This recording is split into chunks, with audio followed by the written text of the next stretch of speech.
ഭർത്താവുമായി അകന്നു കഴിഞ്ഞിരുന്ന അടൂർ കോട്ടുമുകൾ ഷിനാസ് മെൻസിലിൻ ഷെഹ്ന എന്ന യുവതി സ്വന്തം വീട്ടിനുള്ളിൽ രക്തം വാർന്ന നിലയിൽ തൂങ്ങി മരിച്ച നിലയിൽ കണ്ടെത്തിയ സംഭവത്തിൽ അടൂർ പോലീസ് അന്വേഷണം ഊർജിതമാക്കിയിരിക്കുകയാണ്. തിങ്കളാഴ്ച രാത്രി 7 മണിയോടെ വീട്ടിനുള്ളിൽ നിന്ന് കടുത്ത രീതിയിലുള്ള വഴക്കും നിലവിളികളും ഉയർന്നത് ശ്രദ്ധിക്കപ്പെട്ട അയൽവാസികൾ വിവരമറിയിച്ചതിനെ തുടർന്ന് സ്ഥലത്തെത്തിയ അടൂർ നഗരസഭാ കൗൺസിലർ നഷ്മൽ കാവിള അടച്ചിട്ട വീടിന്റെ കതകിൽ മുട്ടി തുറപ്പിച്ചപ്പോഴാണ് ഹാളിലെ സ്റ്റെയർ കേസിന്റെ കൈവരിയിൽ ഷാളിൽ തൂങ്ങി നിൽക്കുന്ന നിലയിൽ ഷഹ്നയെ കണ്ടെത്തുന്നത്. സാധാരണ ആത്മഹത്യാ കേസുകളിൽ കാണാത്ത വിധം യുവതിയുടെ ശരീരത്തിൽ നിന്നും വൻതോതിൽ രക്തം വാർന്നൊലിക്കുന്നുണ്ടായിരുന്നതിനാലും കതക് തുറന്നു തന്ന ഏഴംകുളം സ്വദേശിയായ ആൺ സുഹൃത്തിന്റെ ശരീരത്തിലും വസ്ത്രത്തിലും മൽപ്പിടുത്തം നടന്ന സൂചനകൾ നൽകുന്ന തരത്തിൽ പോറലുകളും രക്തപ്പാടുകളും കണ്ടെത്തിയതിനാലും മരണത്തിൽ വൻ ദുരൂഹതയാണ് നിഴലിക്കുന്നത്.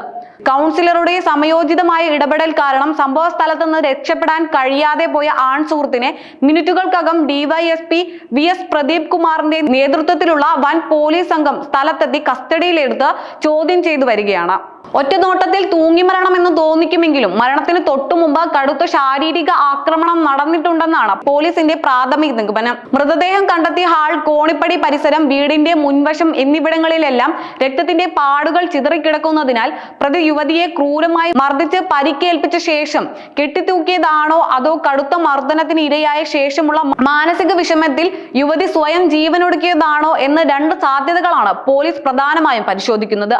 7 വയസ്സുള്ള ഒരു പെൺകുട്ടിയുടെ അമ്മയായ ഷെഹ്നയും കസ്റ്റഡിയിലുള്ള യുവാവും തമ്മിൽ മുൻപും സാമ്പത്തിക വ്യക്തിഗത തർക്കങ്ങൾ നിലനിന്നിരുന്നതായി പോലീസിന് സൂചന ലഭിച്ചിട്ടുണ്ട്. നിലവിൽ സംഭവം നടന്ന വീട് പൂർണ്ണമായും സീൽ ചെയ്ത പോലീസ് ചൊവ്വാഴ്ച രാവിലെ തന്നെ വിരലടയാള വിദഗ്ധരെയും ഫോറൻസിക് ഉദ്യോഗസ്ഥരെയും എത്തിച്ച് ശാസ്ത്രീയ തെളിവുകൾ ശേഖരിക്കുകയും യുവാവിന്റെ വസ്ത്രങ്ങൾ ഉൾപ്പെടെയുള്ളവ പരിശോധനയ്ക്കായി മാറ്റുകയും ചെയ്തിട്ടുണ്ട്.